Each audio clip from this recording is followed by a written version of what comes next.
Hey everyone, Mr. DVB here. So today I have a very late review for you guys for the newest film in the Fast and Furious franchise. Fast and Furious presents Hobbs and Shaw, or as I like to call it, Hobbs and Shaw, because the full title sounds kind of stupid. This film is very similar to films like Solo: A Star Wars Story and Rogue One: A Star Wars Story in the sense that it is a spin-off that doesn't necessarily tie into the main franchise all that much. It does tie in more than I would say something like Solo does, but this isn't really a film that really affects the main franchise. And when it comes to the main franchise, I'm not in any way a fan of the Fast and Furious movies. I think they're, for the most part, enjoyable action movies. I've only seen like the first three and then 7 and 8. I haven't seen 4, 5, or 6. But yeah, to me, they're just, average action movies. Somehow it's like one of the biggest franchises out there. Don't really know why. I don't know what necessarily puts this film above a ton of other franchises, because the first film was really just a Point Break ripoff. But yeah, these movies they're okay in my opinion. There's not anything really that special about them. They have some pretty cool action sequences here and there. But yeah, going into this movie, I wasn't excited because of the fact that I just don't care for this series, but I did kind of get a little laugh out of, the banter between Dwayne Johnson and Jason Statham in the trailers. So I kind of wanted to see the film for that.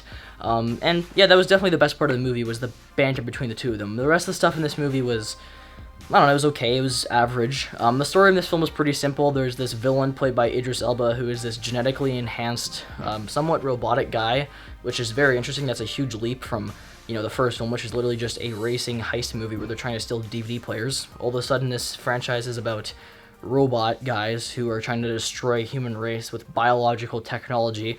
I don't really know what happened there, like when the writers decided they were just going to make this into something completely different, but it happened somewhere along the way, and this is the franchise we're stuck with now. But yeah, the plot was very simple. You have these two guys who hate each other from the previous movies being forced to work together to save the world. Dwayne Johnson and Jason Statham. So can they overcome their differences and work together as a pair to stop the villain? Well, yes, because they're not going to end the world, because they want to make a lot more of these movies. Yeah, I don't know. Like I said, this was an okay film. The acting was fine. It wasn't anything special, obviously. A lot of this movie is very cheesy. This is a very, very cheesy film. The Fast and Furious franchise in general is pretty cheesy overall. There's a lot of really over-the-top action sequences that are a little bit hard to believe, but this film definitely extended itself more than any of the previous films did. This definitely went the furthest into wacky, weird, unbelievable territory, to the point where the physics of the film don't even make any sense. There's multiple scenes actually involving Idris Elba and his motorcycle that really just don't make sense. I would love to have somebody get Neil deGrasse Tyson to talk about this film and just, talk about it and see what he thinks of the movie, because I'm sure he would absolutely love all the physics in this film, because it doesn't make any sense.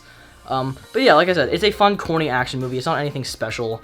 I did have an issue, though, which was with the editing. The movie was edited really weirdly. It was really, fast-paced, but then sometimes there would be these scenes that really served no purpose whatsoever. There's this one moment in particular that comes to mind where Dwayne Johnson's character is talking to this female character. It's a somewhat romantic moment, and then it just fades to black, and then it's the next day all of a sudden, and it's like 2 seconds before their big action sequence. This movie just jumps from, action sequence to quickly talking about something to another action sequence, and it just, to me, had this really weird pace to it that didn't necessarily work overall. So I think that's definitely my biggest problem with this movie, was the editing and the pacing. It also feels like it's about 20 minutes too long. I felt like sometimes the film was kind of, dragging on for a little bit, especially in the final act. I was kind of like, yeah, this is a little bit too long, honestly.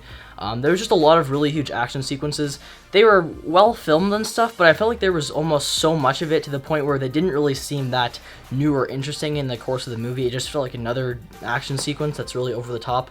So it didn't have that lasting power. It was like, oh, this is such an awesome sequence, and then you're waiting another 20 minutes for the next big one. It's just big action sequence after big action sequence, and they all kind of feel the same, so it really didn't do much for me. But like I said, the best part of this movie was definitely the two main actors and the relationship that those two characters had. It was very funny, made for some pretty good comedic moments. Now, the comedy wasn't great overall, I wouldn't say. There was a lot of really hit-or-miss moments with a lot of really awkward celebrity cameos that were in this movie that I felt were kind of out of place at times. But in the end, guys, this is an enjoyable film. If you love the Fast and Furious franchise, then you're probably going to love this movie, because it's, the same as the previous films, just more over the top. And, I can see why people would enjoy it. But if you're somebody like me who, doesn't really like films that have bad editing, then you might not love this film. But you know, overall, I'm gonna give this film a 7 out of 10. I could probably give it a little bit lower than that, like a 6.5 or so. So I'll go with a 6.5, just to be careful, because I know in the future I'm eventually gonna say, no, it was a 6.5, it wasn't a 7. So 6.5 is my rating for Fast and Furious Presents Hobbs and Shaw. There you go.